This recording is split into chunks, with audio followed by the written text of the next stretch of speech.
going to apologize to all of our listeners ahead of time because there is no way in hell this episode does not go off the rails.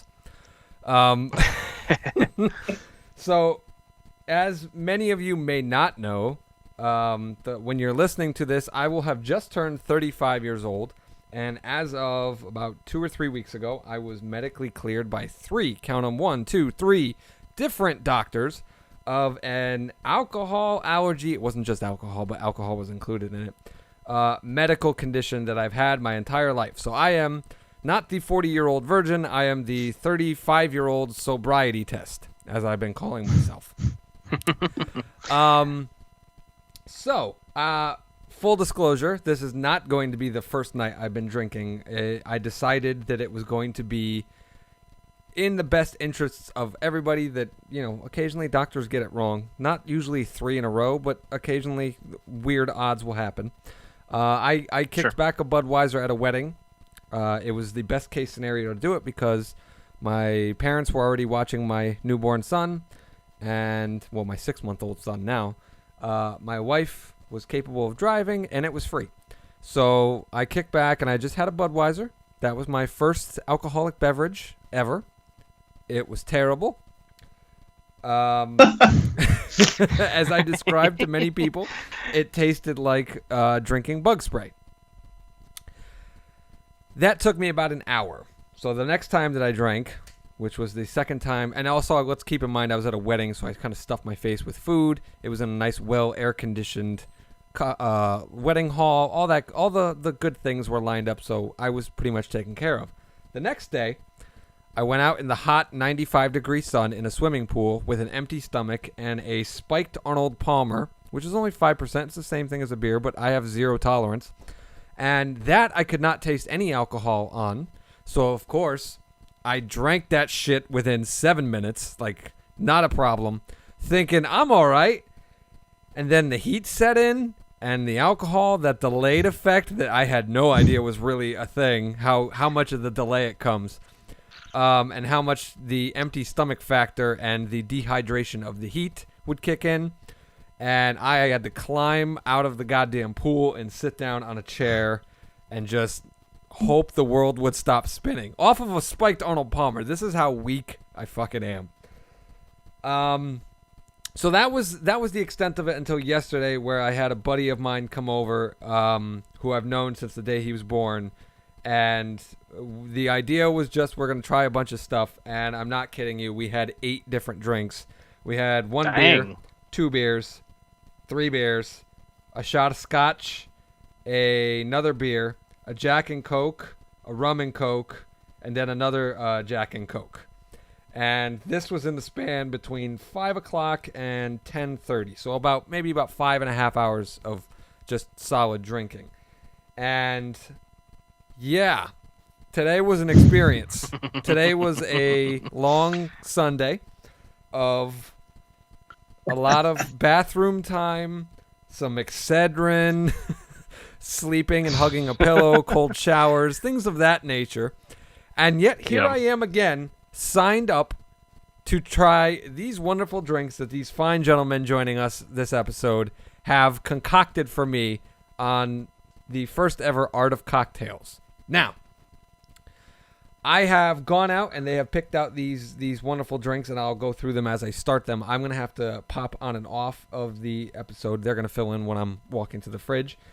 But right off the bat, I'm going to say the first drink is an old-fashioned, chose by Mr. Joe Bevill, joining us yet again.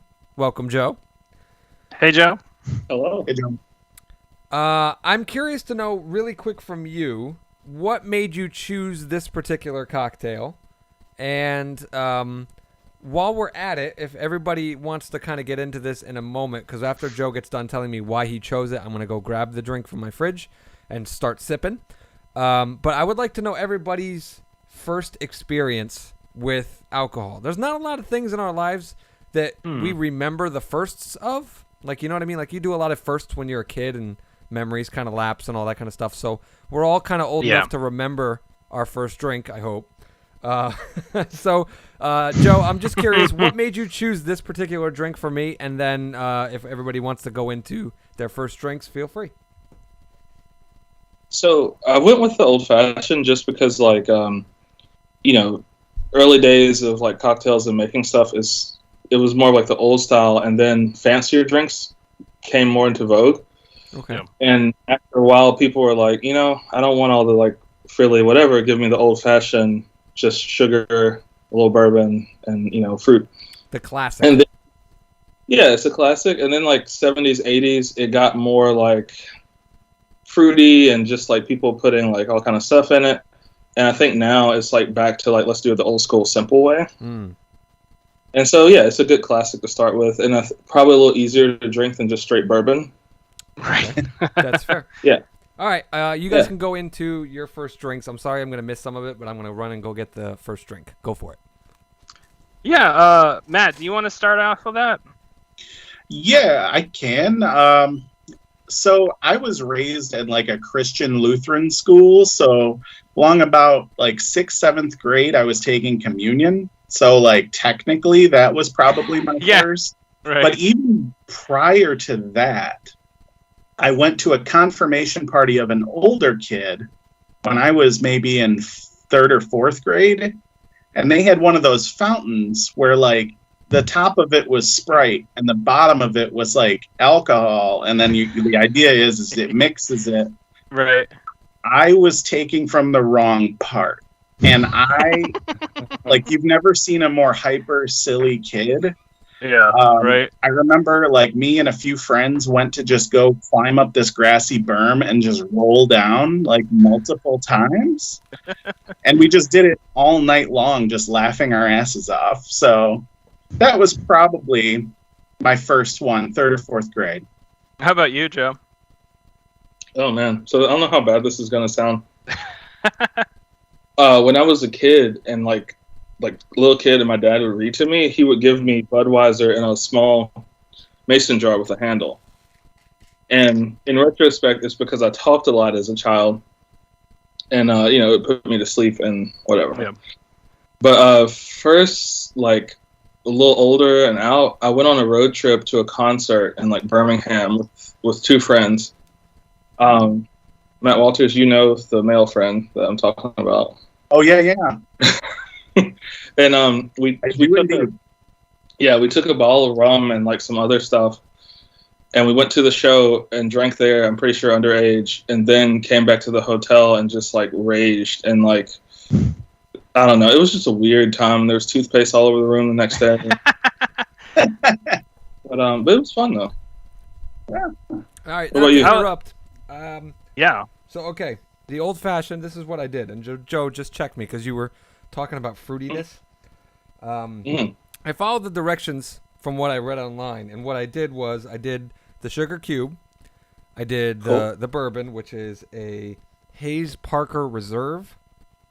I don't know if that means anything to anybody else, but this is 45% alcohol, 90 proof. And then I've got an orange peel, which I squeezed in. Then I lit a match and kind of got the underneath of the orange a little warm, squeezed it in, and then I rubbed it on the side of the glass and dropped the peel in, and that's my drink. I did not get the cherries that it said it was. I wasn't wasting money on cherries I wasn't going to eat. But going off of what you said about the fruitiness factor, I guess abstaining from the cherry is a step in the right direction. Did I go in the wrong direction by adding the orange peel? No, the orange peel is perfect. But what people were kind of doing now is they would muddle the cherry with the sugar cube and bitters. Oh, I also put the bitters in. And I want to say, I don't know what the hell else I can use bitters on, but it smells like Coca-Cola. So I don't know what the fuck I'm going to do, but I know I'm going to use bitters somehow, some other way. I've never smelled or tasted bitters before, but that's like a thing now that I'm going to be trying to figure out what else I can use it on. Oh, I'm sure there's some kind of like smoked meat that calls for that in a rub. Ooh, that would be really good. Yeah. I like that. I think that's part of the reason. So everyone listening, it's weird for a 35-year-old to get so excited about drinking.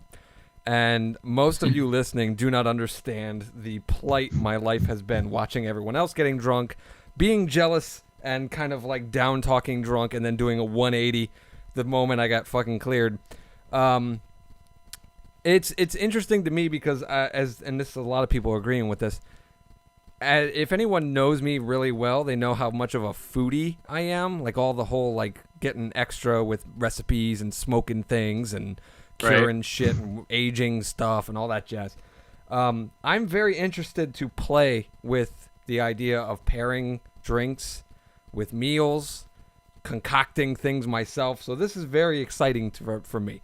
I just had my first sip of this, the old fashioned, and I gotta say I do dig it. It's in line with what I like. Yeah, it's a nice drink for sure. Yeah, I was psyched when I saw it because like old fashioned was on my list too, for what I usually order. So it definitely a good drink. One of the things that I've noticed is that the first drink is always the hardest, and that initial sting of bug spray-ness that's the way I've been referring to it. Bug spray. The bug spray flavor is always in the first drink for me. And as I go on into the night, I realize that goes away very easily. And then the flavors of what you're actually drinking start kind of emerging. Now, I'm also curious, because granted, I've had this, I've been doing Jack and Coke mostly. That's mostly been the drink I've been going to. There's a little bit more of a burn to this than there was for other things that I've been having. It might be because it's a little bit more on the it's higher proof than what I'm usually been drinking, and when I say usually I mean within the last week. What can you guys tell me about, because this is basically a 4-year-old asking about alcohol, everyone listening, so judge me as you will, but I'm going to ask stupid questions. What things can you guys tell me about expectations? Like last night I got drunk, admittedly, for the first time in my entire life. So I learned a bit. But I'm curious to know from you guys, when it comes to like the art of cocktail, right? What is it like things that you guys look for when you're trying out a new drink? You know what I'm saying? Most of the time I'm guessing it's coming from recommendations from other people. It's like, hey man, try this. I gotta assume that most of the time, everyone, not just you guys, but everyone, the first thing after someone says that is, well, what's in it, right? What are you usually looking for in that answer to kind of help you along? Is it how fast you can get drunk, or how smooth it's going to taste, or fruity, or like what's your kind of criteria for like curating what you'll like and what you won't? Yeah, when I first started off, like, because I didn't drink until I was about 26, and I had no idea what anything was, so I was just I kind of had fun with it and just shot in the dark, and I was just like, well, that sounds good, like a Sazerac? I don't know. I like the name, you know what I mean? And I just, it's one of those things where over time I started to develop a tongue, started to understand, like, what different liquor is, all that stuff. But I'd have to say, like, the thing that usually attracted my eye was some kind of fruitiness. Like, I tended towards fruitiness. Later on, I kind of got into maybe drinking something like an old-fashioned, where I understood, like, what makes whiskey distinct and interesting as a liquor, right? I like sweetness. I like if I'm gonna drink alcohol, generally I try and look for something that's like going to be interesting for my tongue. So that's like I love daiquiris. Like Louisiana has a lot of daiquiris. Louisiana being the animal that it is, we have drive-through daiquiri stores. So like, whoa. Yeah, I know. You can. You told me about this. I remember. Yeah. You can go order, a daiquiri at a drive-through, and so long as you have like a piece of tape over the lid and your straw isn't open, you can transport it with yourself back home. In case you get pulled over by the cops on the way, they're gonna, if they get any suspicion that you have like, alcohol on you, they're gonna check and see, check that tape. Basically, it's a weird thing about Louisiana, but is that a COVID anyway, thing, the drive-through daiquiris, or is that just always no? that's a Louisiana thing. That's always been around. Always been something that people kind of shake their head at who aren't into alcohol. But I mean, if you like alcoholics, ices, basically, that's basically what they are. It's a good time. I highly recommend it. But anyway, going back to our original. It burns, man. That fucking burns, and I've been drinking. Well, you know what? To be honest with you, I have not been doing straight like bourbon or whiskey or anything like that. It's always been kind of watered down with Coke Zero, vanilla Coke, stuff like that. So doing it with the sugar cube, the bitters, and the orange peel, the toasted orange peel. That's about as straight as I've gotten with drinking like a hard alcohol. You know what I'm saying? Mm-hmm. So I guess I'm still accustoming right now. Forgive me.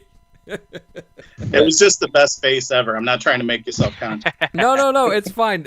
We should probably mention this is probably one of the better episodes to watch on our YouTube page as opposed to listening to the podcast. But who knows? By the end of this episode, I might just be so sloshed that it'll be easier to not have any context as to what's going on. But yeah, that burns. It burns for that hot second, and then it goes away. Do any of you else want to weigh in on what goes into how you kind of, what's the word I'm looking for? I guess I was using curate, like what kind of drinks you want to try, what kind of drinks that that you'll like. Yeah, I think you were right a lot of the time. It's like somebody you're with gets something that looks interesting, and then you ask what's in it, because ingredients are important. There, certain ingredients you lean toward or go for, or certain liquors, kind of like Rainwater was saying. But then, too, I tend to be kind of adventurous. Like if I see something that is kind of unique, I guess, because there's a local place here. They have a drink called the Zug Island, which is named after like an area off the coast of Michigan. And basically, I was interested because Zug Island is kind of an industrialized garbage heap area. So I'm like, what's this drink going to taste like? But it's kind of unique because I can't remember everything that's in it, but the signature of it is a dried bay leaf floating in the drink. Oh. And it really makes it taste unique in a great way. It's every time I go there, there's no question what I'm getting. I'm getting a Zug Island from there. Oh, hell yeah. Just you got to make sure you don't eat the bay leaf because you'll die. I once did that when I was making a pot of spaghetti sauce. I was like, I'm going to get fancy. And I took the bay leaf, which you're supposed to stick in the spaghetti sauce while it simmers and then pull it out before you serve. And this was before I knew that you're not supposed to consume it. And I was like, you know what? I'm just going to put it into my blender, blend it up into tiny ass pieces, and sprinkle it into the sauce for better flavor. That did not go well. I would not recommend doing that to up the flavor profile of your sauce. Know your ingredients before you use them. We live and learn, right? Yeah, so that kind of leads me to another question about cocktails for you guys is, have you guys ever tried to make your own cocktail? Is that ever anything that's been appealing to you? Oh, Joker's shaking his head. I'm here. I'm listening to this. Go for it. I mean, I play around with stuff, but the whole thing with drinking is if you were to invent something you think is the bee's knees, and then you go online and put all of those ingredients in, I guarantee you somebody's already done it and named it something else. Yeah. That's kind of just the way it is. But the ratio factor might be different, though, right? Doesn't that play a part in it? Yeah, absolutely. And I mean, it's a matter of how mixologist you want to get about it. There's a YouTube channel I really like called How to Drink. Okay. This guy, he makes cocktails from video games and TV shows the way that he thinks that they should be. So it's a pretty fun channel and pretty funny as well. But yeah, I would say the most interesting cocktail I'd ever heard a friend come up with was called Sun Crusher. Okay. And I was like, well, that sounds intense. And we were at a New Year's Eve party, and he had I'm gonna leave his name off because I'm about to mention something that could get him into trouble. Sure. He smuggled some Everclear, like some really good, like smooth, like tastes like water. There's no burn, no nothing, but it's like double the proof of the highest alcohol content. Is that so? Like it's legal like or lethal. something? Yeah, because you can't taste it. You can poison people with this. Oh, okay. They That's news to can me. put I it don't in know anybody's anything about drink. this. And like you can get Everclear now, just it's not like a big secret thing, but this was like a special type. Okay. And so he brought this and he's like, "Oh yeah, Sun Crushers." He's like, "You put in Everclear," and he puts like a quarter of a glass in. I'm like, "Well, this is going to be interesting." And then Sun-Kissed orange soda and cherry Kool-Aid. But you put the cherry Kool-Aid in first. And then when you pour the Everclear in, it's so strong it stirs the Kool-Aid. And then you put the Sun-Kissed in, which stirs it further. And it's a neon red-orange. And I knocked back about 8 in one night. Wow. Like before the ball. And I was silly. Sounds like a good one. Yeah. And that's the other thing that I'm learning about, which I did not really. I mean, I got it the first time I started really the Arnold Palmer in the pool story, but the delayed impact of the alcohol taking effect is something I'm still kind of wrapping my head around, because you can have one or two and then all of a sudden you're like, oh, I'm fine. Like you drank them too quick, and then like, oh, I'll pour another glass, and then you do, and then you need to sit down immediately, and you're like, well, I poured this, I got to finish this, and then the next thing you know, you're way over the legal limit, the kind of jazz, and that's where I was last night. So that's what I'm kind of curious about, because this is like the art of cocktails. So the real question is, when someone's making a cocktail, do you ever try to tweak it to your tastes? Like when you're going for, do I want to get drunk? Like I'm sure most of the time it calls for the situation. Like if you're just looking to get drunk, you're just probably just like, hey, just give it to me straight up. And then other times, like I'm assuming the social situation, you kind of want to nurse, right? And take your time, because not only do you not want to get wasted right away, but I'm sure this is a lesson I'm about to learn the next time I go out to a bar, which is that alcohol is really fucking expensive when you're not doing it at home. Is there anything you guys would like to educate me on in regards to that? In terms of, so was the first, okay, I think alcohol's starting to hit me, first of all. Rainwater was pre-gaming. Yeah, that was the... I was pre-gaming. I was drinking last night, too, because I've been hanging out with some friends from out of town who came to visit. So I'm, just an aside, if you're into beer, I highly recommend Dragon's Milk. I tried that last night, and it's really good. It's what's called I guess you'd call it a stout, so that means it's like a darker beer. Okay. I don't fully know. I'm not like I'm not a beer engineer. I don't know enough about like, how you have India Pale Ale, stout, lager, all that stuff. But it's a darker beer. That means it's higher caloric intake, which means it tends to be more sweet. It's like towards the sweeter profile. And I have to say, it's the first time I've ever drank something where I'm like, this is a dessert beer. I didn't think these existed. Like, interesting. Yeah. Oh, on the topic of dessert beers, Michigan is kind of spoiled with amazing breweries. I'm not saying other states aren't. I'm just saying we definitely are. Yeah. And like, there's a place called Founders, and they are shipped nationwide. You can find Founders. And they have one called Rubius. It's Rubaeus, and if you want to talk about a dessert beer, it is ruby red, and it is like, I believe it's like raspberry flavored. Ooh. And it's more raspberry than beer, but it's like a pretty high alcohol content for like something desserty. And I also recommend Bell's, which is also nationwide Michigan product. This is hilarious. We're talking about cocktails and we got off the track already talking about beers. Beers. Yeah, Beers. Founders and Bell's are two of my favorite breweries too. They're bomb. Yeah. Yeah, Bell's is great. Okay. But going back to your original question, Jow. Yeah. What was it? Who knows? No, it was something about you were asking about something about cocktails. I was asking. I was asking about if you tweak based on situation. If there was any information you guys wanted to advise me about how to handle ordering out in terms of how to manage stuff when I'm ordering out, if that makes sense. I would say. Oh, go ahead, Matt. I'm sorry. Do you want? Okay. We're going to be stepping all over each other in this, so just talk. It's fine. Yeah, just go.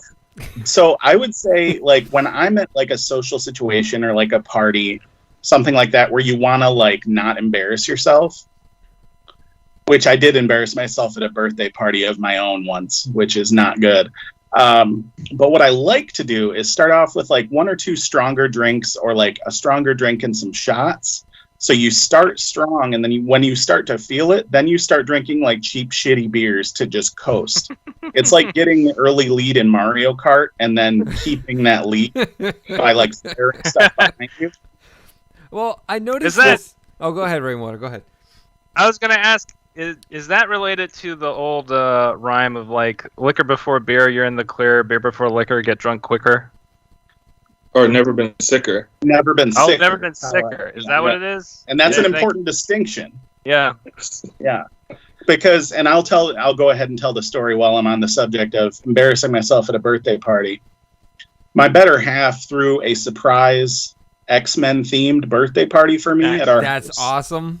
That's awesome. And she made like foam, like little character masquerade masks of all the X-Men, which was really badass.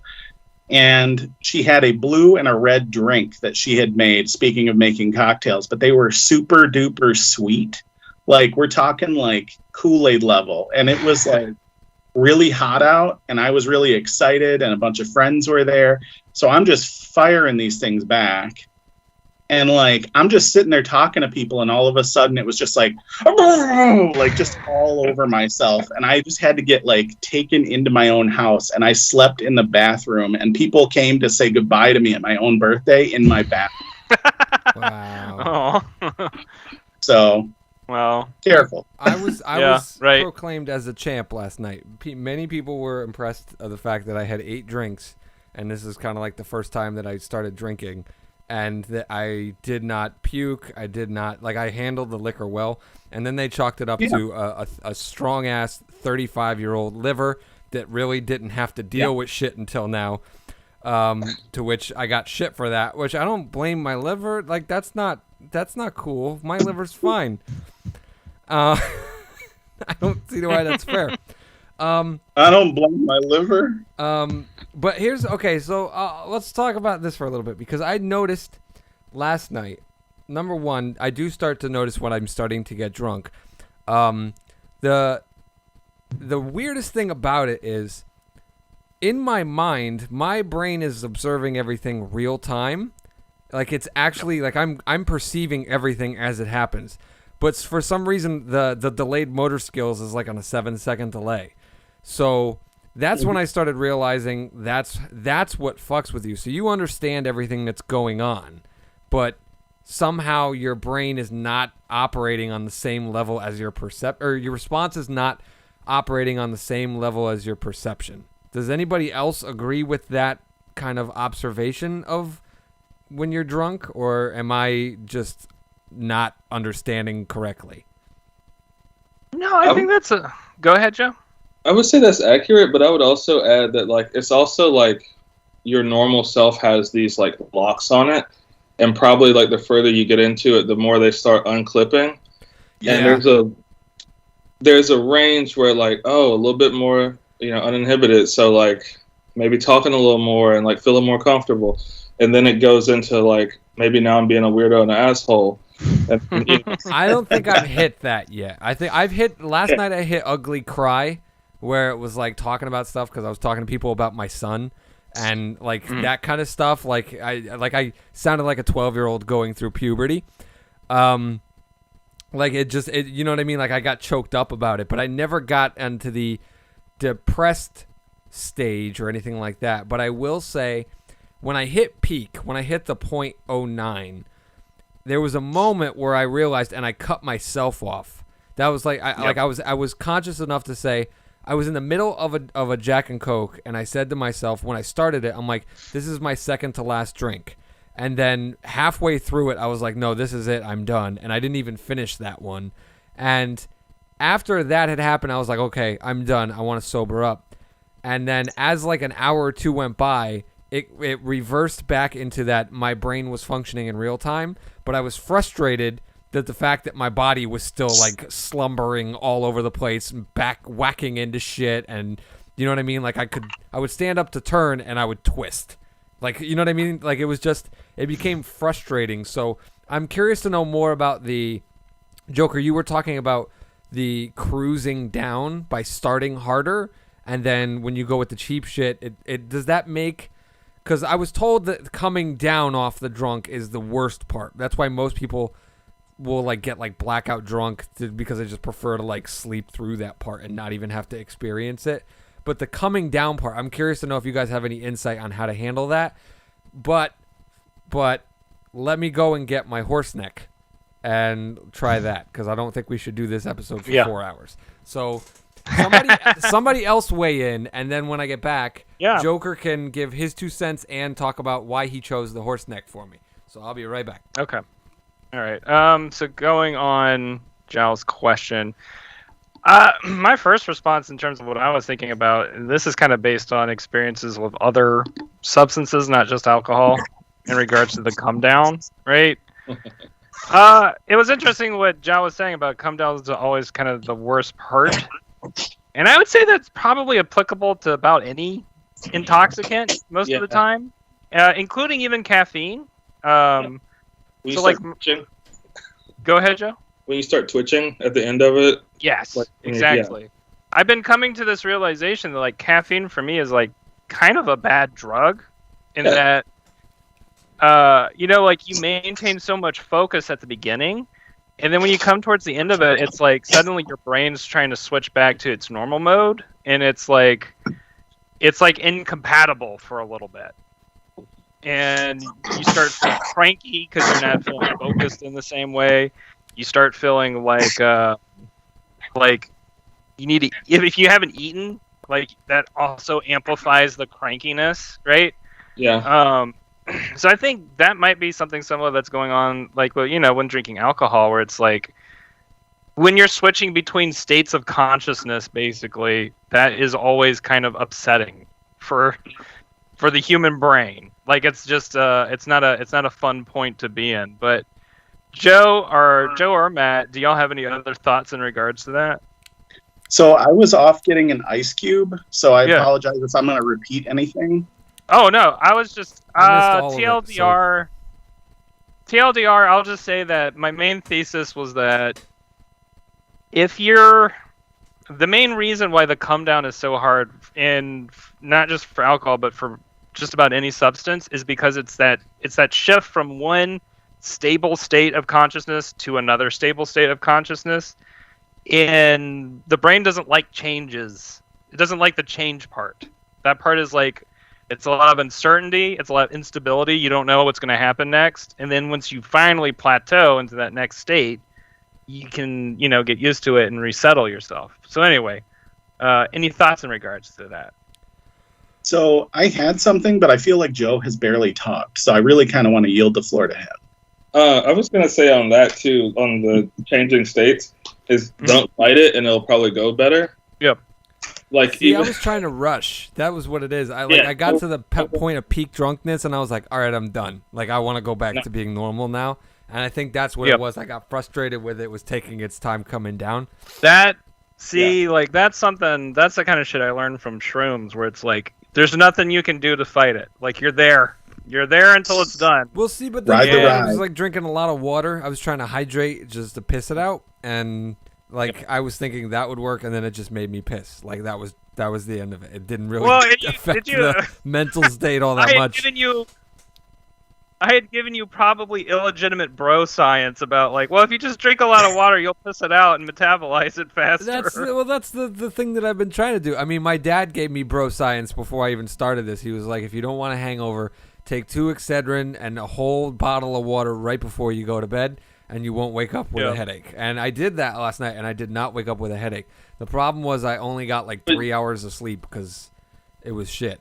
But that was the only thing that sucked about today the most was the lack of sleep.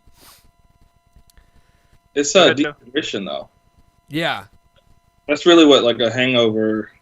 I mean, besides, like, the poison in your stomach and all this other stuff, like, the dehydration is most of the bad symptoms, you know? Yeah. So, like, water, like, potassium. Potassium? Oh, potassium. Oh, is that why Ant-Man is asking for, like, orange peels in Civil War or something? Do you know what I'm talking about? He gets, like, a headache, and he's talking about orange peels. Nobody knows what I'm talking about. Never mind. No, I don't remember that part. Mm-mm. I mean, the only thing I think I would add is, like, again, when I'm out at, like, a party type scenario, I'll have that first strong drink, then I'll finish a glass of water, then maybe the shot, then a glass of water, and then, like, as long as there's water between each one, that's my bro science, and it's never failed me. Yeah, that's a really good suggestion for sure. While I'm drinking, Joker, can you tell me why you chose the horse neck, which is delicious, by the way? The lemon peel adds a lot to it. I'm digging the lemon peel. Yeah, I had oranges. I didn't have lemons, but you know, the recipe said lemons. That's what I went with, and I'm sorry I didn't. No, have I'm not. That's probably on me. Because I sent Jow the recipe for the horse's neck going on. No. You guys are right with the lemons. You're all set. Is it? Just saying, I didn't have the requisite lemons, so I just kind of said, fuck it. Oh, okay. I got you amended it. That's interesting. I did. I did. I just got some Vernors and some 90 proof bourbon. So in what's mine. the difference? Because me and Joker had a slight side discussion this week before about the Verner. What's the difference between that and what I have, which is... Forgive me, because I'm sure this is blasphemy, but I have Canada Dry, 0 sugar. I got the 0 cal shit, because it's good. But I'm just curious. That's fine. What Canada Dry makes fine. the Vernors the distinguishable factor for the horse neck? Canada Dry is a ginger ale in the most like traditional sense, and I love Canada Dry. But Vernors is, for the uninitiated, Vernors is like a local Michigan thing. And the whole, the platitude is when you're sick, you don't take medicine, you get Vernors. Like you just take Vernors and then it'll make you feel better. That's what people would do with Canada Dry around here. That's what my mom used to do when I was a kid. It's the same thing. And Vernors it's a barrel aged ginger soda. Okay. So it's more amber in hue, and it's a bit stronger. It's not the same as a ginger beer, which is probably the strongest, but it's a nice between of like a ginger beer and a cream soda. And so it really complements like the sugariness of the bourbon. That sounds really good. I'm going to have to check it out. I love ginger beer. That's one of my favorite things to mix with whiskey. And like, here's Vernors for everyone. I Googled it. There's a Target in New Jersey that sells it, but I wasn't traveling for 3 hours to go get a bottle of ginger ale. I'm sorry. I contemplated it because, I don't have shit to do these days other than, take care of a kid. But, he could just chill in the back seat while I drive. It's not the end of the world. Come on, Nick. We're going for pop. Huh? Jow says, come on, Nick. We're going for pop. Or soda, I guess. Soda. That'll take us back to the college argument of soda versus pop. So, okay, here's a question. Because I had asked this to somebody, and they didn't bother to email me back and respond. But they had said that there's a difference between liquor with an O-R and liquor with an E-R. Does anybody know what they're talking about, and can they explain that to me? Do they mean liqueur? Maybe. Yeah, with the E. It's E-U-R. Maybe. Yeah. At the end, what's the difference? That's what I'm trying to figure out. I could probably Google it, but I'd rather ask you guys. So a liqueur, in my experience, is like a very strongly flavored alcoholic additive to a drink. Comes in like a cherry or a raspberry, and you have like lambics sometimes. So those are like the mixers, like the fruity mixer stuff that I've seen. Okay. Yeah. Okay. And they're generally kind of strong, but like, you add them for flavor and the alcohol aspect of it. So there is alcohol in them. Okay. It's not just a mixer. Yeah. Okay. Yeah. In my- you can make them yourself too. What? You can make them yourself. Like if you have Yeah. like high proof clear or something, and like say you soaked like cherries or cocoa nibs or something like that in it, then you would have the to using coffee. Exactly. Did Joker? Did you answer why you chose a horse neck for me? I don't remember. No, because we got off on Verners for a second. So the horse's neck is something that I've really mainly heard of locally, but I mean, granted, I don't live everywhere, so I don't know how it's proliferating. My Googling said that it was a Michigan-based drink, like that, that's where it came from. And that's largely why I chose it, because that was my understanding. Is if I can't send you some Bells or some Founders or some Verners, I'll at least do a horse's neck for my drink. So, it was introduced to me by a friend of mine who was a movie reviewer at one of the places I used to work, and like we would often go over there for like horror movie gore fests, and horse's neck was kind of the drink of choice for those nights. So, okay, nice. Because it's easy to put together and it tastes good. It does. Gets you fucked up. I like it. So far, we're 2 for 2 for the drinks that I like. I think right now they're about even. The old fashioned was a little bit harder to drink because I'm basic. I'm a beginner level novice. That's the word I'm looking for. But I did like it. I like the sugar cube aspect. I like the orange peel.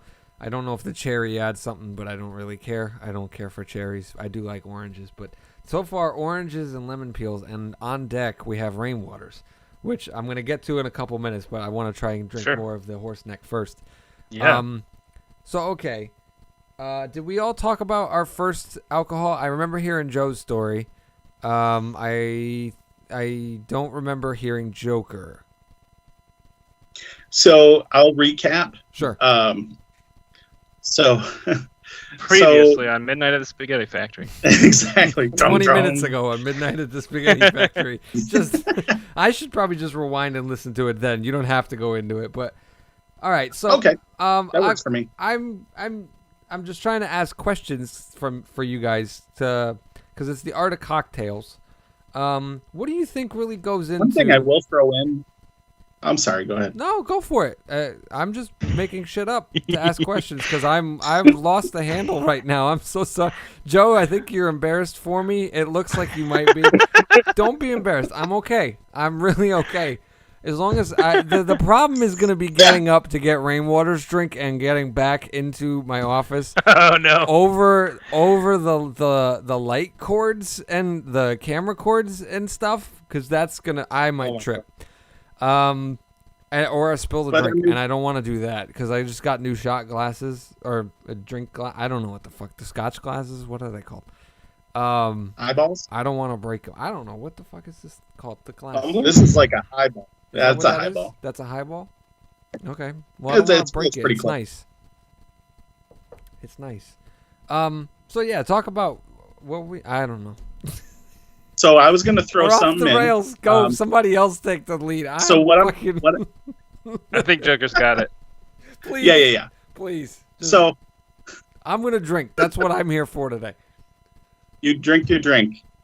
And so what I was going to throw in is, as far as something being harder or burnier than the other thing, I mean, you can make a horse's neck. It's all on how you do the ratio. You could put in a splash of Vernors for flavor and do mostly bourbon, which I'm known to do from time to time when I really want it to be effective. Or if it's kind of a light evening and you just want to take the edge off, do, a 75-25 of Vernors to, it's just your measures. I have a question. This could spur a discussion. All right. Because there may be agreement or there might be disagreement, and that'll be the fun of the discussion. I am trying to understand the decorum of drinking alone. So what I've been told, I've been told mixed things. I've been told that you probably shouldn't drink alone, and that's like a sign of being an alcoholic. Other people have told me it's okay to have like a drink like by yourself. It's not the end of the world. It's not, people come home from work and they have like a glass of wine every day. Wine's something I haven't done yet at all. But then other That's people a are whole like, other animal. it's the real crime is getting drunk by yourself. Like that's where the line is. Like if you get drunk by yourself, there's a problem. I'm curious to know what you guys think. What's the social decorum on drinking by yourself, drinking with others? Like what should I know about that? Because I don't really have a lot of people around here to go drinking with. This is my problem is I'm the guy who showed up late to the cruise and the boat took off, and 15 years later the boat came back and I'm at the edge of the dock going, guys, I'm ready to party, and everybody else is like, fuck you, I gotta go to work tomorrow. Like, so I'm in a different situation, so I'm trying to figure out what the social decorum is and what you guys think the right way to handle my journey going, just tasting stuff, trying stuff, etc. What would you recommend I do as someone just starting now at the ripe age of 35, halfway through my life, if I do it right? Joe, take it. Man, I have a lot on that. Go for it. So it's one thing to like say you're having like a nice glass of wine with dinner that pairs with it, and then you're done for the night. Okay. But yeah, like getting drunk alone is probably a really bad sign. And something I would look out for too is like if you find yourself in a situation where you're like, it's 11 at night and I want to drink, but I don't have any mixers. Let me put some instant coffee with this gin and go for it. That's something I just heard like last week. Wow. That's not good. Or even like myself, like I drank some Aperol with like sparkling water one night and I was like, oh, I should just fucking go to bed. Right? Well, is that something though? Like, because here's the other thing, and I tried explaining this to my wife, and I was probably drunk when I did it, and it didn't make sense. This was probably bro science, and that I was just making up in my head. But I drink a lot of caffeine, despite having given it up at one point, and it was the hardest shit to do, was to give it up. Yep. The headaches there were worse than any fucking hangover I think anyone could have. But I drink a lot of caffeine, which like gets me up, and I understand alcohol is a downer. So I tried to explain to my wife, like, I had a lot of soda today. I should probably drink a little to kind of level that out and kind of not be so jittery. That's not how the science works, I guess. Or was I right about that? Because I was trying to put myself to sleep, and she got upset with me, and I'm trying to figure out who was right. So litigate. Court. She's right. She's right. Yeah. What else? I'd say I'm siding with your wife on this one because, I mean, she's looking out for what's best for you, I would say. Yeah. I think using substances to be up or down with any regularity is a slippery slope. Okay. Yeah, it is. For sure. Okay. For sure. I was trying to hack it. I was trying to, like, program the code in my mind where it's like, hey, there's a lot going on. Let's all chill out. And I thought that's how it would work, and then I could just kind of lay back in bed. Because I will admit, after a couple of drinks, I know what it means to feel buzzed now. Like that, it's a cooling sensation, a very relaxing like I've never felt. I'm very high strung. A stick up my ass or however you want to describe it. So to have a couple of drinks is nice because it feels like I can actually like let my shoulders drop. Does that make sense? Like Yeah. So I don't want to go crazy about Rainwater talk. I was just gonna say, I will say that. Sorry, let me spit that ice out of my mouth. I will say is so smooth. Sorry. I will say that there is something to be said for, if you find yourself in a position. Here's what I would say. If I ever do have a drink alone, it's because like I'm like taking myself out on a date. I'm gonna have a nice meal. I'm gonna watch a really good movie. I'm gonna fix a really nice drink, and I might get a little tipsy, but I don't plan on going anywhere. And it's gonna be like, this is my night. You know what I mean? Like, do it. Set up. This goes back to set and setting, which is the old psychedelic, whatever you want to call it, mantra. You need to set it up in such a way that you're not just doing behaviors that are habitual, but behaviors that are ritual, that's a little different. If you make a ritual out of it where it's like, I'm setting a time on my calendar, I'm not doing this every day, I'm not doing this spur of the moment. It's, when I say hey, I have something to celebrate. That makes sense. Alcohol, in our society is established on a lot of levels as like a celebratory drug. We drink it when we want to, commence anniversaries, weddings, graduations, What is stuff the like that. deal? This is a weird question, but I Yeah. feel like we've talked about drugs on the show before. And I don't know everybody's stances on stuff, but what is the deal? There seems to be, because I notice a lot when people are trying to rally the cause for legalizing weed, they have a propensity to down talk or like shit on drinking. Like, what's the deal with that? I don't understand why. Like, why are they trying to negate something else in order to prop their cause up? Is that I'm trying to understand that. Not that I'm in any state of mind to understand stuff right now, but I'm just curious to know if you guys have opinions on that. While you're talking, I'm gonna go get the it'll White be Russian. recorded for you to review it later. That's what's gonna happen. I gotta edit it. Someone's gotta edit it, and And then, But I'll be right back. you know, White Russian. I would say, this is something you wanted to hear, so I'm not gonna I'm with headphones off. This is awkward. Bye, Joe. Bye, drunk Joe. Joe, you had mentioned earlier in the podcast about in terms of making liqueurs. Have you made liqueurs yourself? Like, have you done that process? No. So my older roommate he bartended sometimes, and he was really into doing that. So I learned a lot just like watching him have experiments, like some kind of chemist in our house. And he did some with like peppers from the garden and like all kind of different stuff. I think even pineapple too. Okay, cool. Yeah. Nice. So we didn't plan for this moment, and so I'm just gonna go back to our original logic of you ride the moment, right?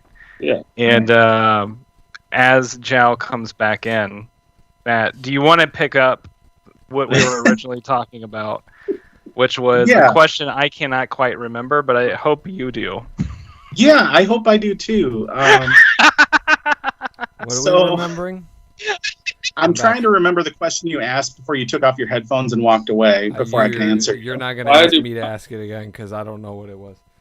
Why do potheads shit on alcohol to prop up? Oh, yeah. Thank you, Joe. Thanks, You Joe. got it, Joe. Damn, Joe, you need to drink more. No, I don't. I'm actually trying to stop now. So. Yeah. This is my first drink in like weeks, maybe months. Oh, nice. So I would say alcohol is a poison, literally. Weed is an herb that produces an effect, and it's not necessarily a poison. And I would direct you to a very funny and informative movie called Super Jaime by Mr. Doug Benson regarding weed and its effects. Okay. So this weed this is can be White used Russian medicinally. for everybody. Okay. That's the White Russian. This will be the first time I try vodka. I'm really afraid of this. I am too. Yeah. I'm actually very What have we brought? well. You're doing the creamy drink last, and I'm like, I'm really praying for you, Mike. That's what someone said to me. They were like, "Do not mix alcohol with like dairy. That's a bad combination." And you chose to ignore that. Which just is exactly why I now, recommended it. This has the heavy cream in it with the vodka and the Kahlua. I don't know what Kahlua is, but vodka didn't have a smell to it. It's like, is that a thing? It's just like, it's kind of like what you were talking about before, Joker, with the Yeah, because I mean, it's a similar thing. I mean, vodka sometimes. I mean, cheaper vodka will have a smell sometimes. Yeah, like pop off or something. I have slightly. I have opulent. Does that sound familiar to anybody? Literally the word for rich. Are you trying to flex? No. This is what it says. Opulent vodka. Wow. Isn't it? All right. I'm not rich if I'm buying nips. Nips. Okay. So Buying let's nips. try this. Let's see how this goes. Drum roll. Joe. All right, this tastes like a coffee. Yeah. I like because that. Kahlua is coffee liqueur. Kahlua is I a like coffee that liqueur. a lot. It's a good one. Yeah, it's really good.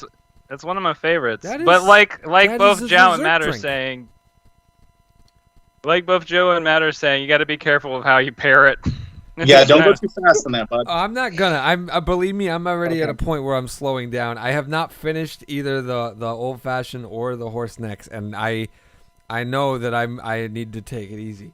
Thankfully Fair enough. Thankfully for me, my wife has already blown up the air mattress downstairs for me, and Nice. she's already taking care of the kid. She's gonna take him to my mother's tomorrow morning, so I don't have to do that part. Wow. And I'm just gonna deal with what I deal with tomorrow during the day, during my actual birthday.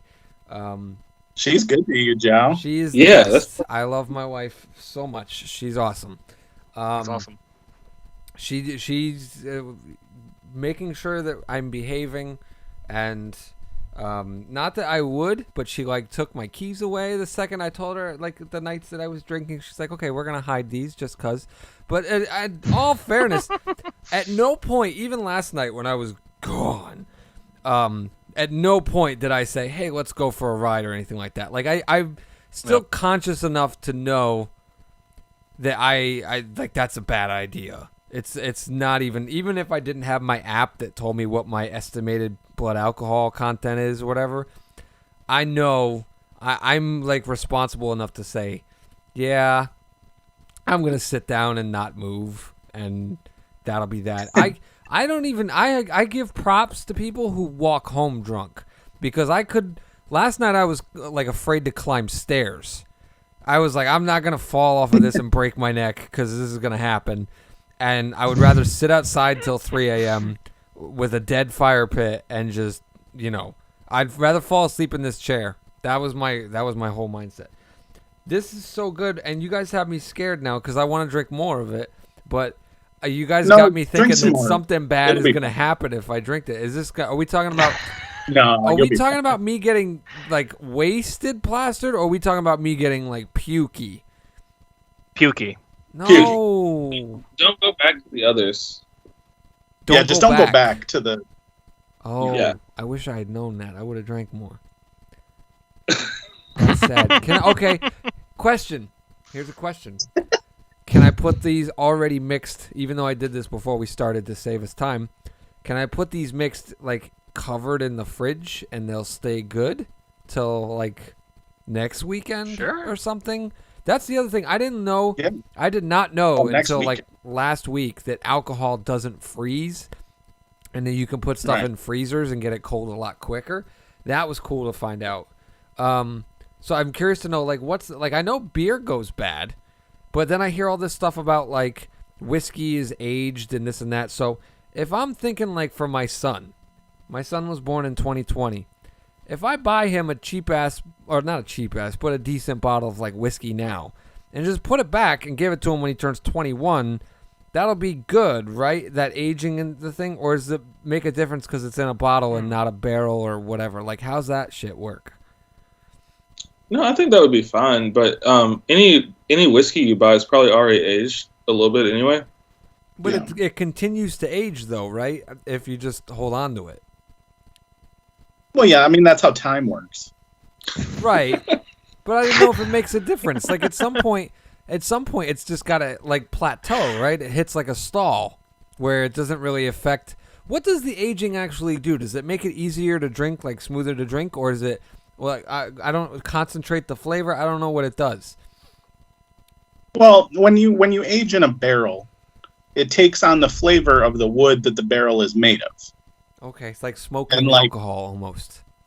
It's called oaking, and it's done a lot with wines. And like Aaron's from a really my spouse is from a really cultured wine area. And there's like European oaked wine, there's American oaked wine, there's different, and the different types of wood and the different types give it different flavors, and it's all a matter of what you like. And like what I'm drinking right now, the Jim Beam Devil's Cut, allegedly, so the advertisements tell me, is that they take any remnant bourbon that is soaked into the wood, somehow get it out, and then re-age it in a large quantity. Okay. I don't know if that's true, but it tastes good. So All right, so You know. this is tasting different now. I don't know if I just didn't mix it enough, but like the coffee alcohol concentration is like killing the cream part. Ah, Is that it bad? could be the mixing situation. I didn't know that I really had to mix it, so I wasn't prepared. I used. Did you serve it with ice? No, I had everything in the fridge Okay. for a long time. Okay. Is that bad? No, I mean it could. I'm just asking because it could affect how things sort of congeal. You know what I mean? How things mix. I added Good word. ice to mine because as it waters it down, it makes the alcohol flavor less intense. That's what I So- learned yesterday with the Scotch. So I had a 12-year Macallan, and somebody told me, he was like, some people like to, try to show how big their balls are because they just drink it straight up without ice, and they'll break your balls for having ice or whatever. He's like, that's fucking stupid. Just drink it how you want to drink it. But he recommended to me to do it with ice and to kind of let it dilute it a little bit. He's like, it doesn't affect how much the alcohol is because the alcohol stays the same. It just makes it easier to put down. Which, in fact, I'd argue the dilution kind of makes some of the sweetness pop more. basically. True. it activates the flavor, like they say in Community. Well, and I would say too, especially in terms of a Scotch, I like a nice a 3 fingers and then with some water, not even necessarily ice, because if you get it really cold, it kind of changes the flavor profile yet again. Where if you just have it straight out of the bottle, 3 fingers with some water in it, What's then 3 fingers? it's I'm sorry, I'm stupid, but what's 3 it's fingers? literally you put this much in the bottom, put this at the bottom of your glass. That's how much you have. Okay, is that just shorthand? Like Okay. when you order something, you say I want 3 fingers worth or something. Correct, and then so they know how much you want. You can have Right. 2 fingers of Scotch, 3 fingers of Scotch. 3 fingers is pretty common. Why don't they put that part in movies? They don't ever say stuff like that in movies. They just I've always seen say- that in movies. They give me like a double, and that I'm assuming is like What was it? It was Anchorman. He said, I'll have 3 fingers of Glenlivet and some cheese." I haven't watched that movie in so long. I should watch it again. And then he had the cat poop there when he came back. Wow, it's been so long since I watched that movie. I don't even remember the cat poop thing. Oh, I do. It's You beautiful. eat the cat poop. I will not eat cat poop. Okay, now I remember. Now you remember it. Now I remember. The facts got That that. was the quote that I needed to hear. I will not eat cat poop. Okay. We're at 102. We usually go for 110-ish, so we got a couple minutes to wrap up. What should I know? Bestow some alcoholic wisdom on me, each of you. Whatever you feel like I need to know that you think other people might not tell me. Or what our listeners probably don't know. Something along that lines. I'm trying. Is it okay if I drink the water? Can I still go back to the Russian after the water? You should drink some water. Yeah, drink. That's what I was drink some water. thinking. White Russian, the water's probably like the Captain America drink. It's pure. And I saw Black Widow Sure. this weekend. It was good. If everybody wants to go see a Yeah, good it movie, was Black pretty good. Widow was a good movie. The sister is the better of the movie. She's hilarious. It's really good. But they were Russian, just like the White Russian I'm having now, and he is like the evil Captain America or something. I don't know what he was doing, but I don't know. What was I saying? Thematics. What was Your I question. saying? I don't know what I asked. This is the episode question called "What Was is- the Question?" That should be the name of the episode for sure. No. I love that you can tell that the 2 Matts and Joe are we've been drinking for a while. We're just kind of watching you like a zoo exhibit. Yeah, I know. That's what I am. It's like everybody got off the boat and they're like, "Why are you still here? Like, what are you doing?" Like, it's peculiar to see someone standing here waiting for a cruise to come back. And I'm just like, "Hey man, I'm ready to go. Let's go." Everybody's like, "I gotta work tomorrow." So the question was, what should you know about drinking? that probably other people won't tell me. Like, what's an observation you feel is uniquely yours? That's a way to frame it. Damn, that was a good question for me right now. Yeah. You want to take that, Joe? Yeah, 2 things. One, there's probably a threshold where you need to get rid of your phone and any internet device. So you Yeah. say and or do anything stupid. I've tried that. I turned the internet off on my phone before I started drinking because I was afraid. I don't know. I don't want to be like. I called my little sister. I don't know how I turned the internet back on, but I did. I called my little sister and I cussed her out for not coming to hang out with me and drink. But and then my mom saw it and it was really weird. But okay, I'm sorry. Go. Sorry, Kelsey. And the other thing would be eat. Like that doesn't do shit. Yeah. Oh no! If you don't, you have 3 margaritas on a Saturday at like 12 without eating lunch first, and tell me you're not like fighting with your wife. When I was telling you guys about how often I was drinking, there was a night where I forget what it was. I think it was this last Wednesday. I had like a giant plate of chicken parm. There's like 2 giant chicken breasts of chicken parm, breaded, fried, the 9 yards. I had a giant thing of pasta with sauce and stuff, and then I had 2 Jack and Cokes after that, thinking that all that fucking pasta would absorb and I would be okay and stuff like that. No dice. It was a bad, like, that was me on the edge of tipsy going into drunk. And I really thought it wouldn't have done anything because of all the chicken parm that I had. So I don't know if I buy that. That's not bro science. That's legit. Well, I would say, like, I don't know if this is just because of, like, past stoner-related behavior, but when I've gotten drunk, and when I get drunk, I get munchy. Like, I'm like, I need to eat something ridiculously unhealthy for me right now. Like, I need, like, French fries. I need, like... drunk food. You know, popcorn. Usually something salty. Like, usually something really salty and fried, you know? Which is why a lot of bar food becomes bar food. Because I think I think that's just a common craving people have. Matt, do you have any recommendations to Jown or words of wisdom? I do. Uh-oh. And then if you're not enough fun without drinking, you'll never be enough fun with it. Yeah. That's true. Drinking is not a superpower, and a lot of people get messed up about that. Like, I'm Irish, German, and heavy. Like, it takes a lot for me to get drunk. I'm fine right now, and I've had 2.5. So, like, you know, it's just it's a social thing for me, but, like, I can go social without it, too. And it goes back to when you were talking about drinking at home. When I've drank at home by myself, it's a sad time. When I drink out with other people or at home with other people, it's a happy time. But I can be sad or happy at home or elsewhere without liquor, and I don't have to be dependent on it. And I think that's a distinction a lot of people miss. And I'm worried about your well-being and how safe you are, and so that's what I would recommend. It's a fun new toy, but it's just a toy. You can still, you know. Yeah. Right. Well, I definitely think this tonight is the last time I'm going to be drinking for a little while. I think I'm trying to institute a thing because I have a tendency to become, I don't want to call it obsessive, but bingey, where I'll find that new toy and that's all I'm kind of obsessed with for a while. So like I got a smoker, so I was smoking everything. I was smoking briskets, I was smoking pulled pork, I'm smoking burgers, that kind of, you know what I'm saying? So like it's the same thing with this, where this last week has been very boozy. And I feel like I'm drawing a line where I just want to go back to normalness for a little while. So it's a little bit more special when it does happen. I've been doing summer as, I'm not calling it this, but this is kind of how the way to describe it, summer of beer.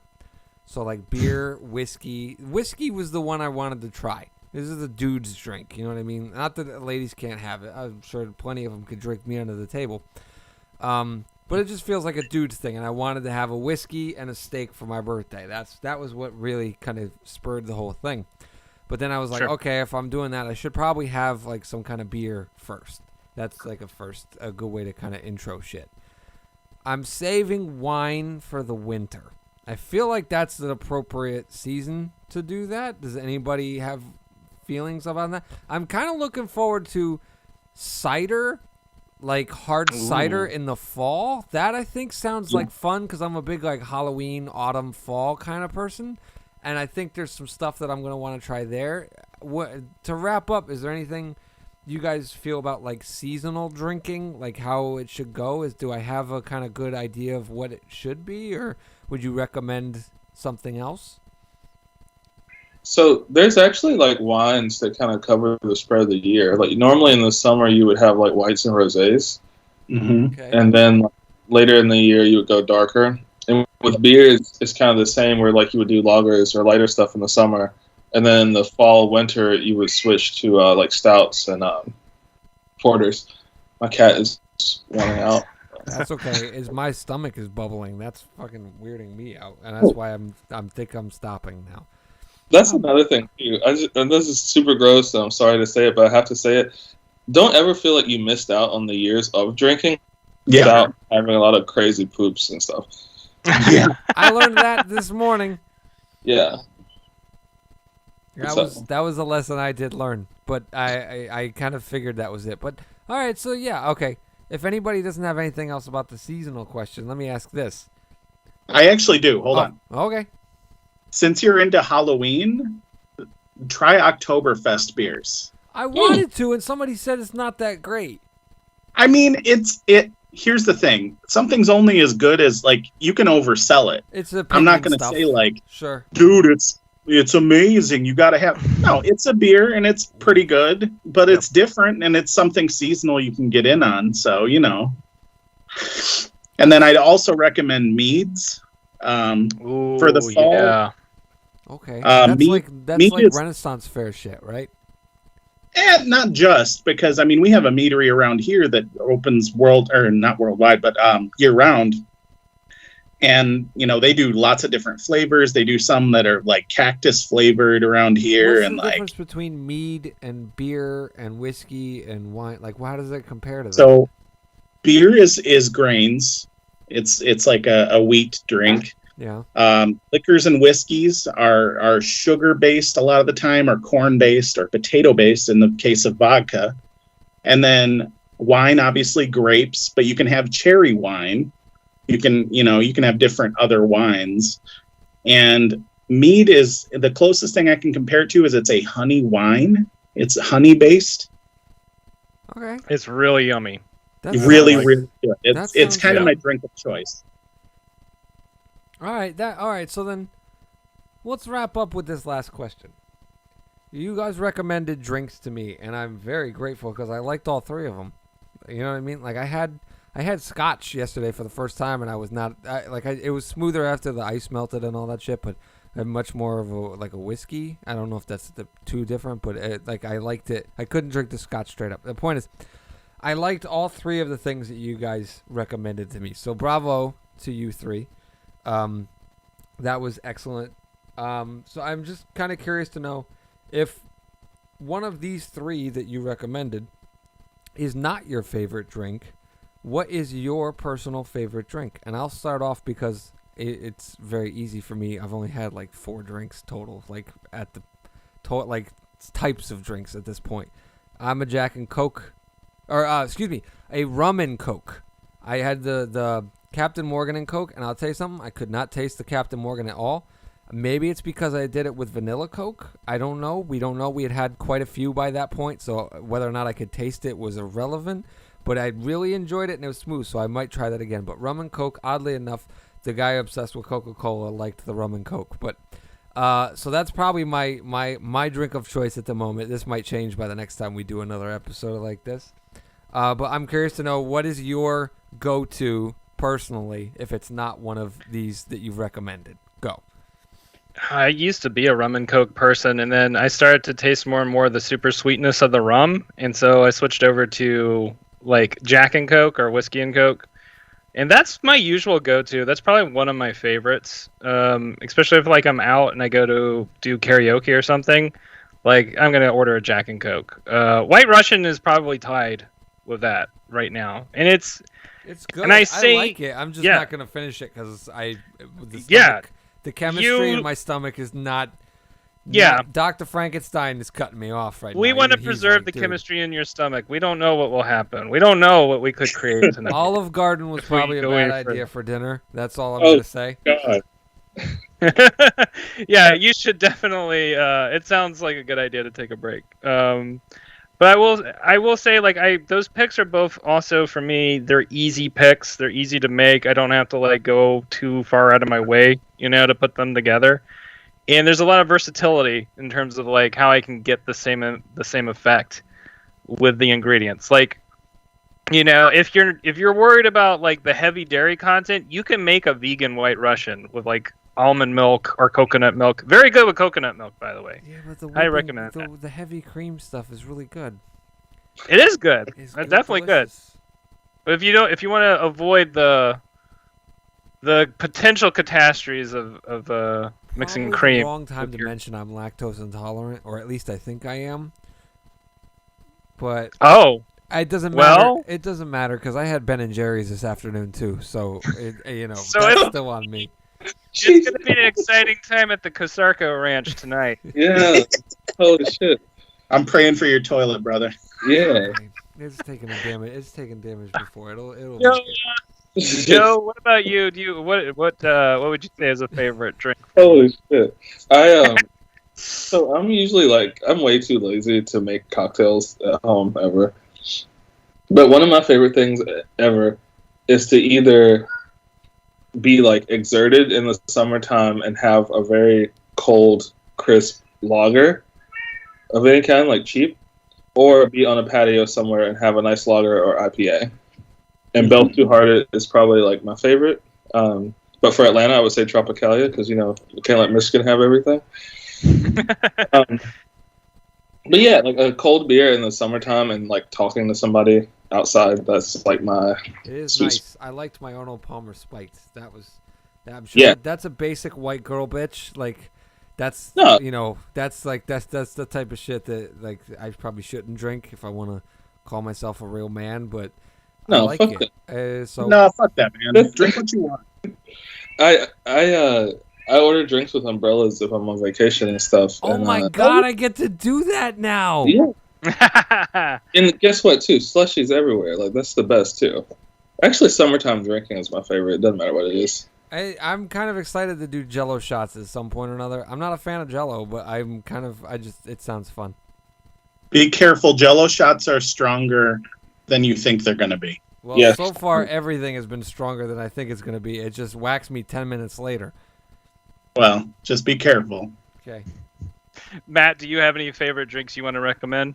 I do. One of them involves a story. You and I were in a bar together, Rainwater, in Georgia. Yeah. So Yeah. And Was that One of my- Murphy's Law? no, well, I think it was at one. Yeah. But then we ended up in some other bar. You weren't a drinker at that point in time, so Right. I was just basically dragging you around to be an alcoholic. I ate some good curry fries though. You did. That's true. But my favorite shot is probably Sambuca. Okay. It's an opaque white liquor that looks like a White Russian, and it tastes like anise or like black licorice kind of flavor. Oh. So that's a favorite shot of mine. My Yeah. favorite drink going out, because I'm too cheap to buy the ingredients, is a Long Island iced tea that has 4 or 5 different types of liquor in it.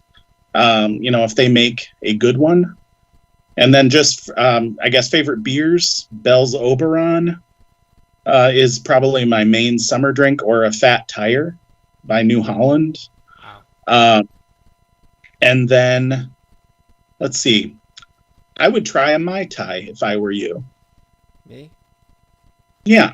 Yeah, I say. Is that an Asian drink? Well, it's like a Hawaii kind of a. How is sake? I like It's- sake. It's good. It's traditionally drank warm. Yeah. It's comparable to vodka, but it's a rice alcohol. What does it mean It's a right now rice- that I want Chinese food? Is that usually something people want when they've had too much? That Yeah. pairs well with alcohol. I'm sure. It does. really jonesing for some sesame chicken right now. Yeah, that would There you go go. really good with a drunk. Would go Well, really good with a buzz. I mean, there's not much going on, and they deliver. So Yeah. Yeah. it is my birthday. I can eat whatever I want. Well, tomorrow's my birthday, but we're almost there, so fuck it. Well, and happy early birthday while I have Thank you. I'm not still saying it over and over again just for the happy birthdays. I'm just using it as a verbal excuse to let myself do whatever the fuck I want this weekend. Sure. And Well, nevertheless, happy birthday, Joe. well, Yeah. thanks. You rub it in my face that I'm like half dead. Jesus. You could only be quarter dead. You don't know that. Yeah. I'm not gonna live that long. I eat terribly. You've seen my Instagram. Anyway, Yeah. I Do you eat don't. vegetables? Huh? Do you ever eat vegetables? Yeah. We had potatoes last night. It was French fries and Okay. corn. Okay. And corn. I like that. The green. The more green it is, the less likely I am to have it. Although, I am a giant fan of broccoli. But Okay. Broccoli's a good one. I'm a Yeah. different person when it comes to broccoli because most people like the leaf part. I like the stems. That There you is go. unusual. You Yes. can make. Have you ever had broccoli crunch salad? No, Mm. I don't think I could eat that much broccoli unless No? there's a lot of cheese involved. I like it. It's one of my Okay. jams. I would say get some greens, Joe, too, just while we're on the topic. Yeah. Tonight? No, I mean, just in general, like going forward. Oh, I try to work greens in. I try to do broccoli. I do some spinach. I you go. don't know if Spinach is a good one. I don't know if sweet potatoes are better than regular potatoes. I mean, sweet probably lends it the wrong direction, but I like sweet potatoes. I like regular potatoes. I like corn. I know corn's not technically supposed to be all that great for you. It's not. I mean, it's fine. I don't have Corn's kale. fine. I've never had kale. I don't think I will ever have kale. It's just You're not. Nobody likes kale. Nobody I don't likes think kale. Nobody wants it. What I would suggest is something like mustard greens, perhaps. I don't know. Mustard? Ooh, yep. Thank you. I eat That's mustard on delicious. hamburgers. No, like mustard greens, though. I don't know what that is. Oh man, I gotta get you to the south, dude. Yeah. Listen, when we were in Savannah, all I did was fucking get hamburgers from J.O.'s. Like that's the extent of my southern cuisine. The line for Paula Deen's was too long, and I've had Paula fried Deen's chicken, was so not it was good like, anyway. Why? Like Real southern food does not come from Paula Deen's. It the comes collards, from the southern. collard greens at Paula Deen's restaurant, like half of it was just butter. Like it was a vegetable and only name. What As was far as it? And I, here in Detroit, we have really good soul food too. So that's my like taste of the South, where I can get good greens, or like from friends who have cookouts. Oh yeah. I mean, I have a lot of tomatoes. Does that count? oh yeah. Yeah. Well, it's a those are great. fruit, but it's on the right direction. Yeah. I have a lot of I- tomatoes. It's hilarious to me that like this is the episode where we get Zhao drunk, but we're having an intervention with him about vegetables.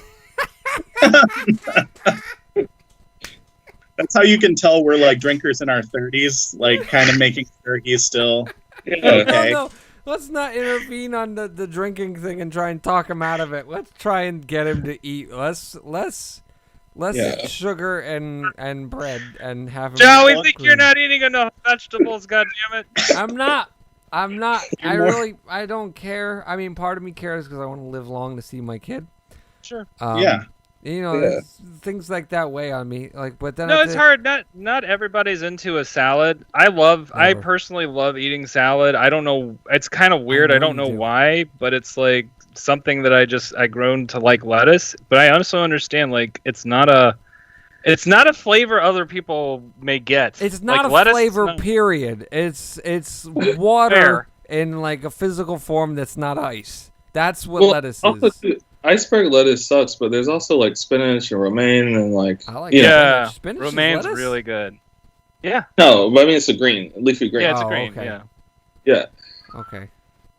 Anyway, midnight at the Spaghetti Factory. This episode will be out Wednesday, and then next week we'll have another episode. Well, that's usually how episodes work. They come out every week. I want to thank you, gentlemen, for coming on and hooking me up Thank with you for these having things us on. because these were fun. This is, and this is the real thing, and this is what I kind of want to wrap it up, the art of cocktails. I think the point of even just drinking, because drinking lowers inhibitions and that kind of stuff. The whole point of it is that you want to make memories with friends, people you care about, your loved ones, without going too far that you're like fucking up your life, hurting people or hurting other people. So tonight was a lot of fun for me, and this was a memory for me, and I'm blessed that I get to have it recorded and posted on the internet to get me canceled at some point in my famous future or something. Maybe I said something too bad. I don't know. But it's a memory for me, and it's fun. And I'm very grateful, and I thank you, gents, for coming on and rocking these fucking awesome drinks that now I can go to a bar and I can kind of show off that I know some shit to some people that don't expect it. If they don't listen to this podcast, they'll think I'm like cultured somehow. I don't know. But these were good. The problem I'm afraid of, I'm assuming that the White Russian and the Old Fashioned are pretty standard drinks that I could get anywhere at like any bar. I'm a little skeptical that the horse neck would be something that a bartender would recognize, but maybe they would if they're worth their salt or their sugar rim, whatever. Is that a thing where like you can go and ask a bartender for a thing and they don't know what the fuck you're talking about and you have to explain it to them? Just be prepared if it's a regional thing, you may have to explain it to them.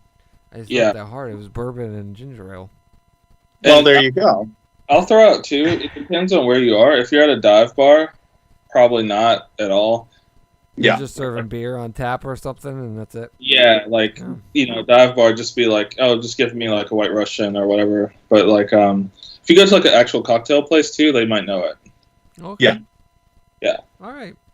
Well, we're gonna wrap this episode up, and I'm gonna tease that in a future episode we're gonna come back. We're going to do the Art of Cocktails Part 2. And what'll probably happen, hopefully, that I am not like a crazed alcoholic or anything like that, but I will come up with my own cocktails and pitch them to these guys to drink, or I will discover cocktails that already exist that maybe they don't know about. That's my hope, and I can reverse episode on them as a thank you, which I think might be fun. I think that would be fun. Yeah, but that's going to take a little while before that happens, so don't anybody go looking for it next month. Anyway, thank you for tuning in. If you're still listening to this, God bless you. You are a trooper. There's not much art really going on in this episode, I think, but... this is performance art. What are you talking about? It's not. Who's performing? But pick up your pads and pencils and do your art. You should do it. It's good. All right, guys. Good night. I'm gonna stop talking. I gotta stop talking. Joe, thanks for coming. Matt, thanks for coming. Yeah, thanks for having us.